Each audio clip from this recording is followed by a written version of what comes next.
ఈ యొక్క నెహెమ్యా అంటున్నాడు, ఆ హనని వచ్చేసరికి ఎలా ఉన్నారయ్యా, యెరూషలేం పరిస్థితి ఏంటి, క్షేమంగా ఉన్నారా, how are they, what is their situation, వాళ్ళు ఎలా ఉన్నారని అడగడం ఆరంభించాను.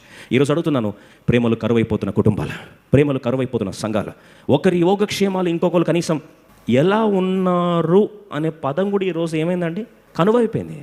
హౌ ఆర్ యూ, అక్క ఎలా ఉన్నావు, చెల్లి ఎలా ఉన్నావు, అన్న సహోదరుడు ఎలా ఉన్నావు, హౌ ఆర్ యూ, మందరం ఎలా ఉంది, పరిచయం ఎలా ఉంది, అక్కర్లేదు భారం ఎలా ఉంది, పరిచయం, ఇట్లాంటి క్వశ్చన్లు ఎప్పటికి అడగం. ఎట్లా అడుగుతుందో తెలుసా అండి, ఏదన్నా ఒకవేళ అడగాలని బుద్ధి పుట్టినా సరే మనం అడిగే క్వశ్చన్లు ఎలా ఉంటాయంటే, ఇన్ఫర్మేషన్ అంతా తెలుసుకొని దాని కూర్చొని పోస్ట్ మార్టం చేసి మంచిగా రా బాలేరా మంచిగా వాళ్ళకి, అది దాని కొరకే ప్రేయర్ చేస్తారు ఇన్ని రోజుల నుంచి.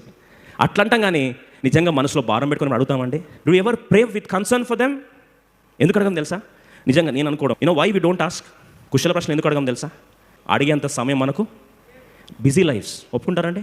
ఎంత బిజీ, చాలా బిజీ, అసలు నాకే పురుసత్ లేదు, అసలు నాకు తినడానికి కూడా సమయం లేదండి. నేను ఎట్లా అడుగుతా ఇతరుల గురించి?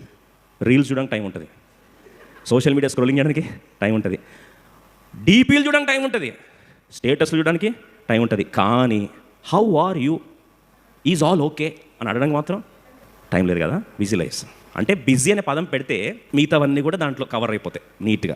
ఏది మనం ఎగ్గొట్టిన సాకులు అన్నీ కూడా దాంట్లో ఏమవుతాయి, నీట్గా కవర్ అయిపోతాయి.